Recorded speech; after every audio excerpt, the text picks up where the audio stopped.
주님의 말씀입니다. 경청하십시오.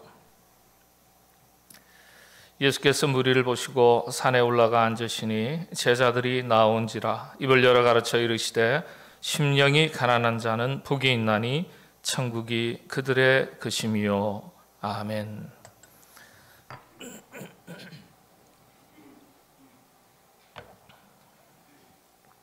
사람은 누구나 가난하게 사는 것 원하지 않습니다. 가난이 주는 불편함과 고통이 있기 때문입니다. 물론 가난 속에서도 인생의 지혜를 배우고 또 삶을 성공적으로 성취해 나가기도 하지만은 가난은 우리에게 결코 유쾌한 일이 아닙니다. 그래서 가난을 원하는 사람은 아무도 없습니다. 자이든 타이든 환경에서 비롯된 것이든 아니면 타고난 것이든 가난한 이들에게는 이 가난이 극복해야 될 큰 숙제로 그렇게 여겨집니다. 그런데 이 성경은 이 가난을 복이라고 말합니다. 누가복음서에서 주님께서는 가난한 자 복이 있나니, 가난한 자 복이 있나니 이렇게 분명하게 가난한 것이 복이라고 선포하셨습니다. 어떤 의미일까요? 당시 유대인들은 뼛속 깊이 가난 속에서 허덕이며 살아가고 있었습니다.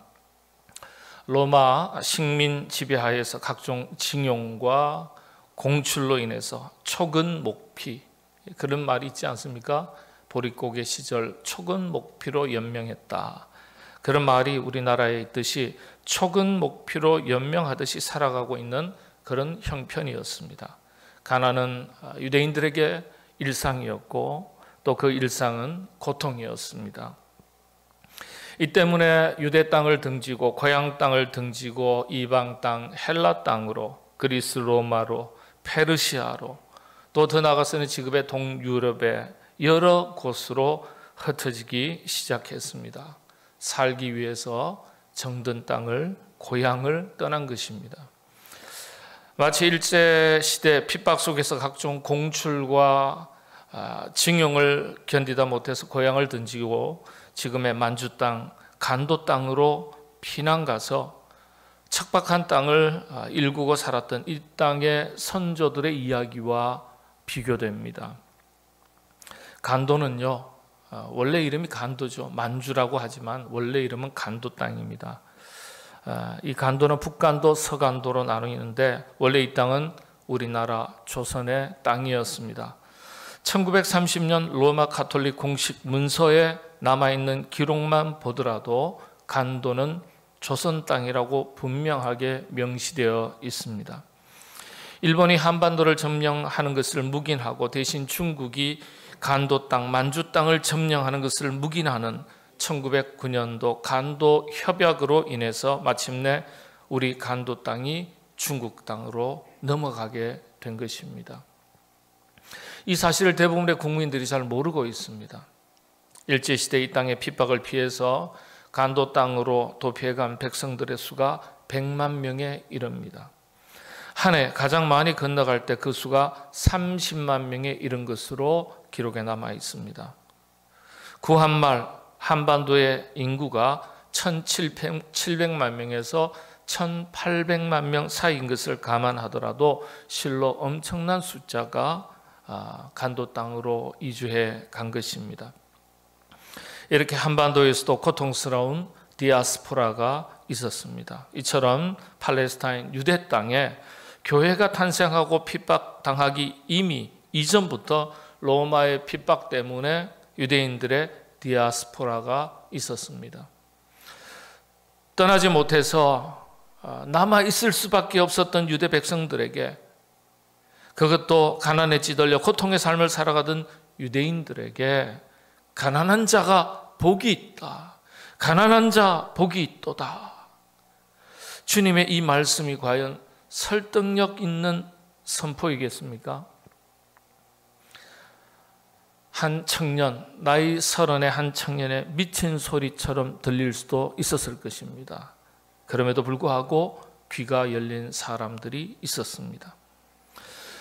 주님은 항상 진리의 말씀을 선포하셨습니다. 직접적인 캐리그마, 말씀의 선포이든지 때때로 비유로 하신 말씀이든지 진리가 아닌 말씀이 없으셨습니다. 자, 그렇다면 가난한 자가 복이 있도다, 복이 있다, 이 말씀에는 우리가 알고 있는 것 이상의 의미가 담겨져 있습니다. 우리가 알고 있는 가난의 의미와는 전혀 다른 의미의 말씀을 하신 겁니다. 그것이 과연 어떤 것이겠습니까? 누가복음서에서는 가난한 자가 복이 있나니 이렇게 기록했습니다. 그런데 오늘 마태복음 본문에서는 이 의미를 조금 더 정확하게 알 수 있도록 심령이 가난한 자 복이 있도다, 심령이 가난한 자, 이렇게 기록되어 있습니다. 이 점에서 볼 때는 마태복음이 더 정확한 표현입니다. 이제 주님께서 말씀하신 가난의 의미가 좀 더 분명해졌습니다. 심령이 가난한 자가 복이 있는 것입니다. 헬라어 원문에 사용된 이 푸뉴마, 심령, 푸뉴마는요, 성령을 가리킬 때도 사용되지만은 인간의 영, 혼을 가리킬 때도 동일하게 사용되는 단어입니다. 푸뉴마. 심령이, 푸뉴마가 가난한 자 복이 있도다, 이렇게 되어 있습니다. 본문이 말하는, 그래서 심령은요, 곧 사람의 마음과 영을 나타냅니다. 그래서 심령이 가난하다는 의미는 두 가지 의미가 담겨져 있습니다. 심령, 마음 심자, 혼, 영자죠. 마음과 영에 대한 것입니다. 자, 그렇다면 마음이 가난한 것은 어떤 의미고 영이 가난하다는 것은 어떤 의미일까요?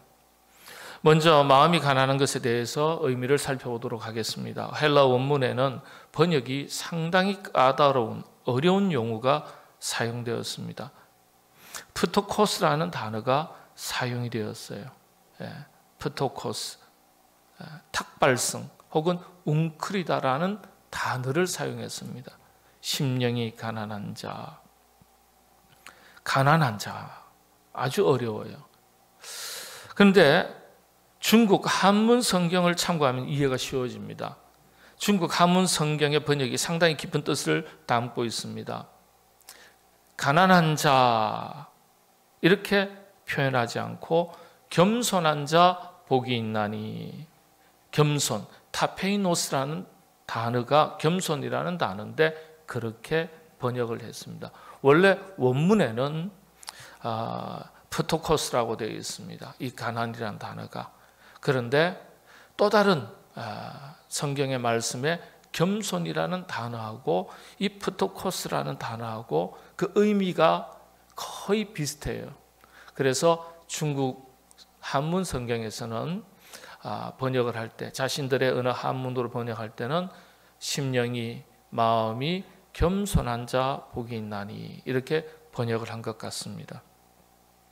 특별히 심령이 가난한 자, 가난이라는 이 프토코스는요, 몸을 굽혀서 낮추는 겸손의 자세를 나타냅니다. 탁발성, 웅크리다라는, 직역하면 그런 뜻이지만은요. 그래서 마음이 가난한 것은 문자적으로는 겸손을 의미합니다. 여러분, 이 겸손은요, 하나님께서 가장 기뻐하시는 성품입니다. 왜 그럴까요? 성경은 항상 하나님께서 가장 싫어하는 것이 교만이라고 가르치고 있습니다. 나는 교만과 거만과 악한 행실과 패역한 입을 미워하느니라. 교만을 미워하신다고 하셨습니다. 또 있습니다. 무릇 마음이 교만한 자를 여호와께서 미워하시나니, 하나님은 교만을 미워하신다. 하나님이 미워하시고 싫어하시는 것이 교만이라고 성경은 분명하게 기록하고 있습니다. 교만은 여러분들 아시는 대로 사탄의 4가지 속성 중 하나입니다. 사탄은 4가지 속성을 가지고 있습니다. 교만한, 그래서 사탄을 가리켜 교만한 자, 대적하는 자, 속이는 자, 나뉘게 하는 자, 분열이죠. 이렇게 4가지 속성이 있습니다. 이것이 사탄의 역사인지 성령님의 역사인지 분별할 수 있는 기준이 바로 이 네 가지입니다. 하나님께서 사탄의 속성 중 하나인 교만을 가장 싫어하신다면 여러분 반대로 하나님께서 가장 기뻐하시는 성품이 무엇이겠습니까? 극과 극은 통한다 그러잖아요. 교만을 싫어하신다면 정반대의 개념인 겸손을 하나님은 가장 기뻐하시는 거예요. 기뻐하시는 성품이 되는 것입니다. 그래서 마카리오의 복이 있도다, 마음이 심령이 겸손한 자 복이 있도다, 첫 번째 복입니다. 첫 번째 복이 어떤 복입니까? 천국이 임하는 복이에요. 여러분 세상에 수만 가지의 복이 있지만은 우리가 천국 갈 수 없다면 비극입니다. 우리에게 가장 큰 복이 있다면 천국을 약속받은 복입니다. 여러분 이 복이 가장 귀하고 복된 줄로 믿으시게 되기를 바랍니다. 우리는 복받은 사람이에요. 우리는 복받은 사람이에요. 아멘이 되시나요? 네. 다른 것 좀 부족하고 안 돼도 우리는 참으로 복받은 사람, 복 있는 사람입니다. 여러분 천국에는 세 가지 천국이 있습니다. 첫째는 내 안에 임하는 천국이 있습니다. 내 안에 임하는 천국. 그리고 두 번째는 내 삶의 현장에 이루어지는 천국이에요. 하나님의 질서, 하나님의 말씀과 질서로 다스려지고 통치되는 하나님의 나라를 말합니다. 하나님의 말씀과 질서로 다스려지는 모든 것이 하나님의 나라가 되는 것입니다. 하나님의 말씀과 영적인 질서로 여러분의 가정이 다스려지신다면 여러분의 가정이 천국이 되는 겁니다. 우리의 심령에 하나님의 말씀과 영적인 질서가 바르게 세워져 있고 하나님 말씀 가운데 거한다면 내 마음 곧 하나님의 나라 천국이 이루어지는 것입니다. 세 번째가 종말론적인 천국이 있습니다. 장차갈 완전한 완성된 천국입니다. 이렇게 천국을 세 가지로 성경은 설명하고 있습니다. 먼저 내 안에 임하는 천국 어떤 것입니까? 조금 더 구체적으로 살펴보겠습니다. 주님은 그것을 이렇게 설명하셨어요. 하나님의 나라는 먹는 것과 마시는 것이 아니요 오직 성령 안에 있는 무엇이라고요? 의와 평강과 희락이라. 한마디로 요약을 하면 내적 내면 세계의 평안 샬롬을 말합니다. 샬롬. 네. 여기서 의와 그랬을 때 의는요 성경에서 의를 다른 말로 바꾼다면 구원이라고 바꾸면 기쁨이라는 단어로 바꾸면 거의 90% 정확합니다. 여기 한 가지 더 곁들인다면 의는요 하나님과 우리와의 바른 관계를 나타냅니다. 그러니까 의는 구원 그리고 하나님과의 바른 관계를 의미하는데 하나님과의 바른 관계가 곧 우리 마음 가운데 임하는 평안을 말하는 것입니다. 하나님의 임재 가운데 누리게 되는 마음의 평안을 의미합니다. 이 평안은 세상이 주는 게 아니죠. 하나님 안에서 누리게 되는 평안을 말합니다. 이 평안 너에게 평안을 주노라. 이 평안은 어떻게 해요? 내 안에서 평안을 누리게 하려 함이라. 내 안에서 주님께서 주시는 평안을 말하는 겁니다. 세상이 주는 평안이 아니에요. 그래서 여러분 교만이 하나님과 우리를 멀어지게 하는 성품이라면 겸손은 하나님과 우리가 더욱더 가까워지는 그런 거룩한 성품인 것입니다. 물론 사람도 자기 잘났다고 설치는 사람, 고개 빳빳한 사람, 교만한 사람, 완장차고 휘두르는 사람 평소에는 안 그랬는데 뭐 하나 감도 씌우면 그때부터 확 달라지는 분 있죠. 안색이 막 달라지고 목에 힘이 들어가고 그 교만한 사람이죠. 사람도 겸손한 사람을 좋아합니다. 자, 그런데 하나님은 왜 겸손한 성품을 기뻐하실까요? 조금 더 구체적으로 살펴보면 앞서 설명드린 이유 외에도 또 이유가 있습니다. 겸손은 글자 그대로 나를 낮추고 하나님을 하나님으로 전적으로 인정하고 높이는 경배하는 가장 기본적인 예배자의 자세이기 때문에 그렇습니다. 여러분 예배자라는 것이요 여호와 하나님을 하나님으로 인정하고 높이고 경배하고 예배하는 것이 우리 그리스도인들에게 얼마나 중요한 일인지 몰라요. 이 예배가 하나님께서 얼마나 기뻐하시는 일인지 몰라요. 여러분, 성경 신구약을 통틀어서 하나님께서 나는 이런 사람을 찾는다, 하나님께서 찾는 사람이 어떤 사람인지 명시적으로 분명하게 기록한 구절이 있는데, 그 구절을 보면 요한복음서죠. 어떤 사람을 찾으시느냐, 영과 진리로 예배하는 자를 찾으시느니라. 하나님께서 직접 예배하는 자를 찾으시느니라. 사람 찾는다는 얘기하실 때 신구약 통틀어서 이 한 구절밖에 없습니다. 이런 사람 찾으신다. 그래서 여러분, 예배는 글자 그대로 하나님을 높이는 행위입니다. 경배하는 것입니다. 하나님을 주라고 인정하며 주인이라고 인정하면서 우리는 그분의 백성이라고 소유라고 고백하는 행위가 바로 예배입니다. 하나님을 인정하고 하나님을 높이고 경배하고 찬양하니까 이 예배가 얼마나 하나님께서 기뻐 받으시는 예배인지 몰라요. 하나님은 그렇게 예배하는 자를 찾으신다고 말씀하셨습니다. 전적으로 내가 낮아지고 그분을 높이고 그분의 말씀 앞에 엎드리고 순종하는 것 없이 드리는 예배는 그래서 더 이상 예배가 참된 예배가 아니죠. 그래서 겸손은요, 참된 예배를 드리는 자의 가장 거룩하고도 아름다운 성품이자 신앙의 기본 자세인 것입니다. 그래서 이 겸손이 하나님께서 참으로 기뻐하시는 성품이 되는 것입니다.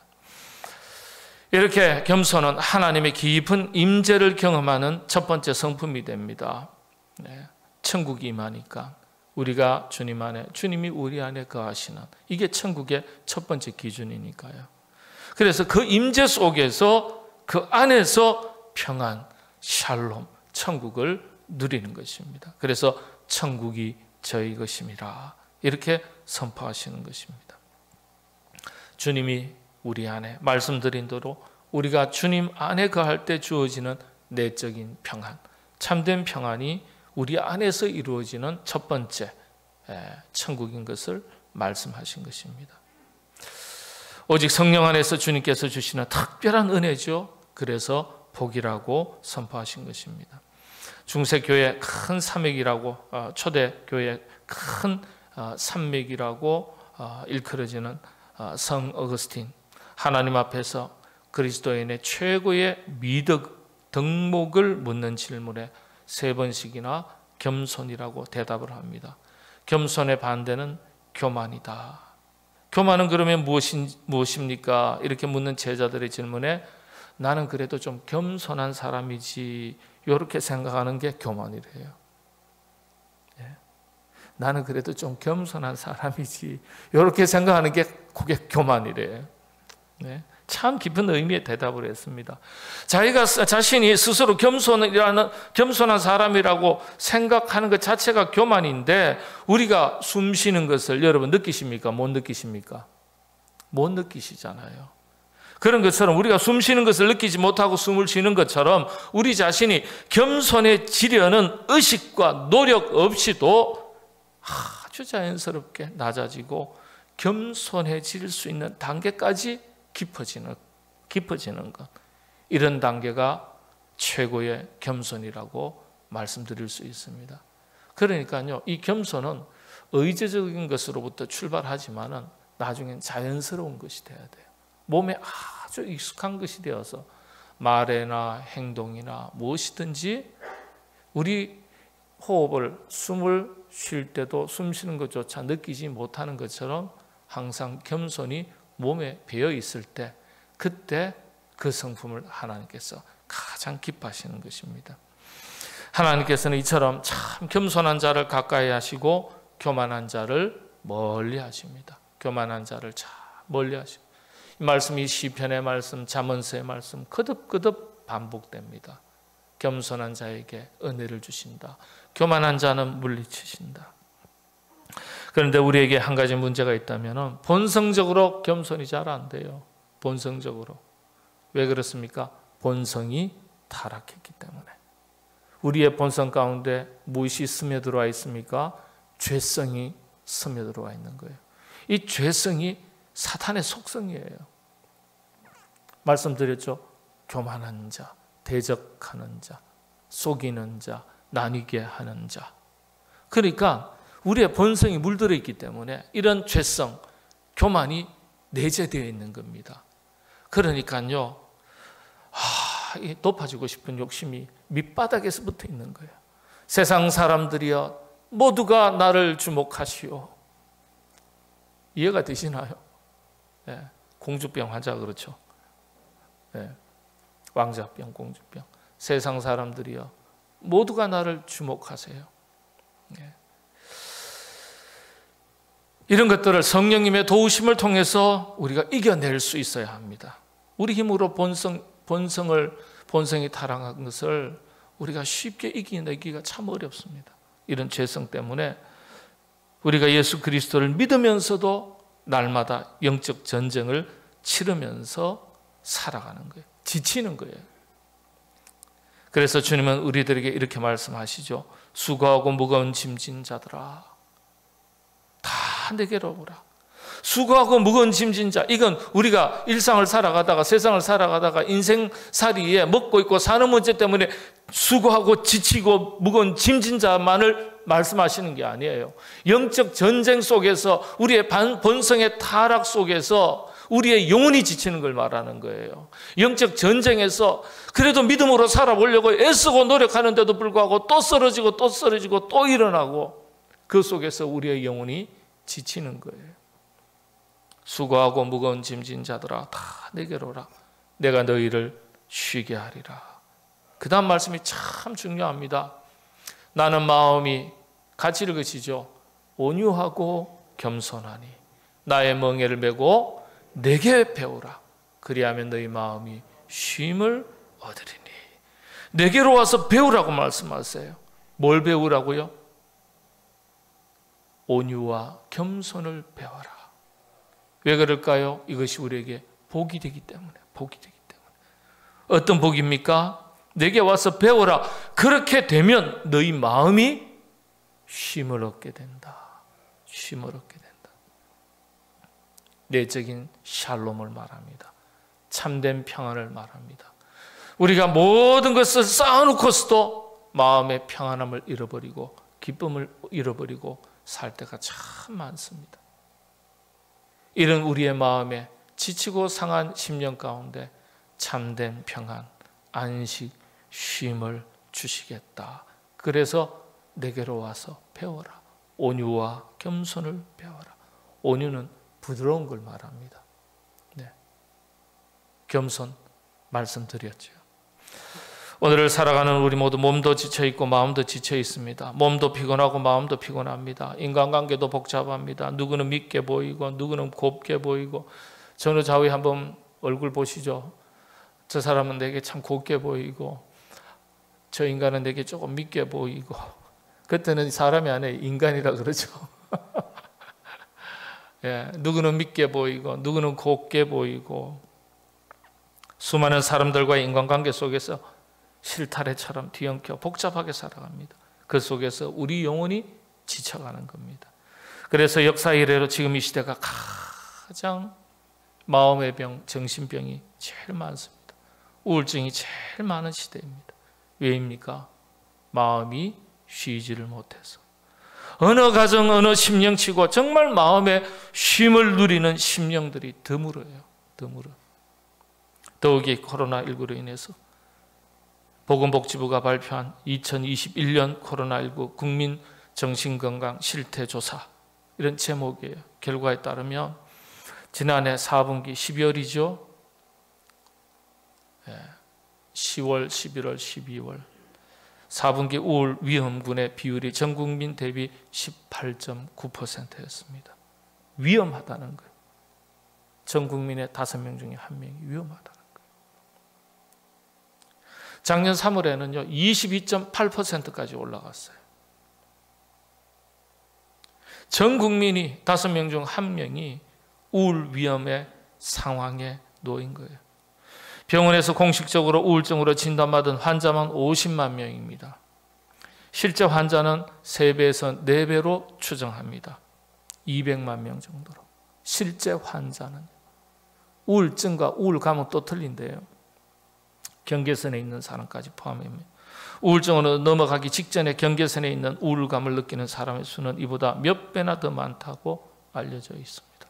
수백만 명이. 이쯤 되면요, 너나 나나 할 것 없이 우울감, 우울증, 마음의 불편함, 스트레스, 이런 것들이 도처에서 바람처럼 우리를 에워싸고 있는 겁니다. 여러분, 사람은 긍정적인 것에 쉽게 영향을 받기보다는 부정적인 것에 훨씬 더 빨리, 훨씬 더 쉽게 영향을 받습니다. 그 부정적인 것을 이기기 위해서는 부정적인 에너지의 3배 이상의 에너지를 사용해야만 극복할 수 있다고 알려져 있습니다. 가만히 있으면요, 더욱더 그래서 주저앉게 되고 마음도 몸도 다 지쳐갈 뿐입니다. 우리 모두 이런 시대를 살아가고 있습니다. 나는 지쳐 있습니다. 무력합니다. 어떻게 해야 될까요? 주님의 말씀에 답이 있습니다. 주님은 의외로 간단하고 쉽게 말씀하십니다. 문제 해결이 어렵지 않습니다. 주님 말씀 그대로예요. 내게로 와서 배워라. 무엇을 배워야 된다고요? 온유와 겸손을 배워라. 겸손한 자 마카리오이 복이 있도다. 복이 있도다. 천국이 저희 것입니다. 마음의 샬롬, 평안을 하나님께서 주시기 때문에 내 마음 가운데 천국이 임하는 것입니다. 온유와 겸손을 배워라. 그리하면 너희들이 사는 것 대단히 쉬워질 것이다. 하나님 앞에 나와서 하나님의 도우심을 구하는 거예요. 이것이 답입니다. 심령이 가난한 자, 겸손한 자 복이 있나니 천국이 저희 것이며, 일러주신 대로 하면 되는 거예요. 일러주신 대로.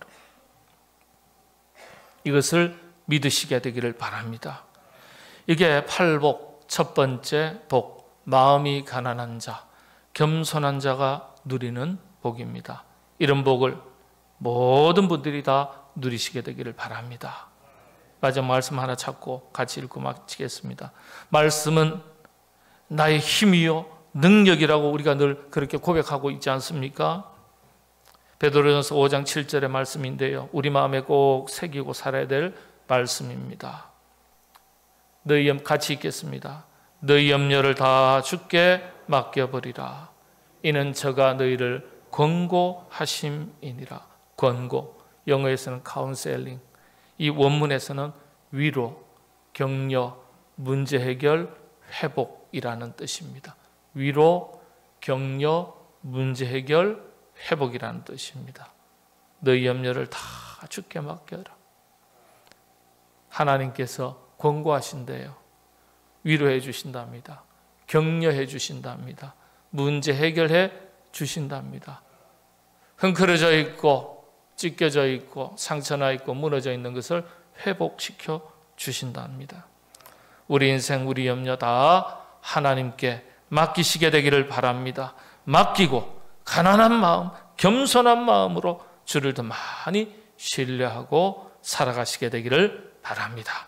우리의 힘과 능력이 되시는 우리 하나님, 일러주신 말씀 가슴에 새기고 지켜 행하면 복을 받게 될 줄로 믿습니다.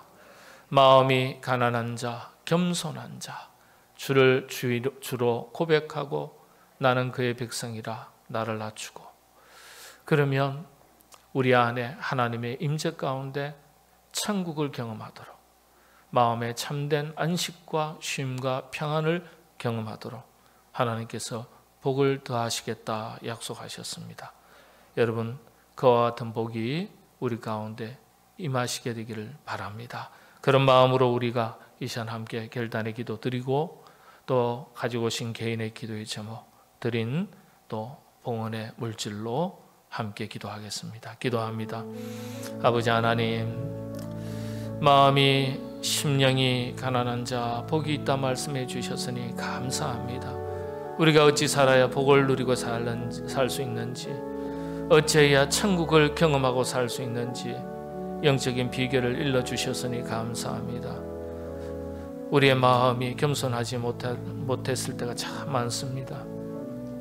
하나님은 살아계신 하나님이라 그렇게 입술로 고백하지만은 내 인생 내가 주인 되어 교만하게 살아올 때가 많았습니다.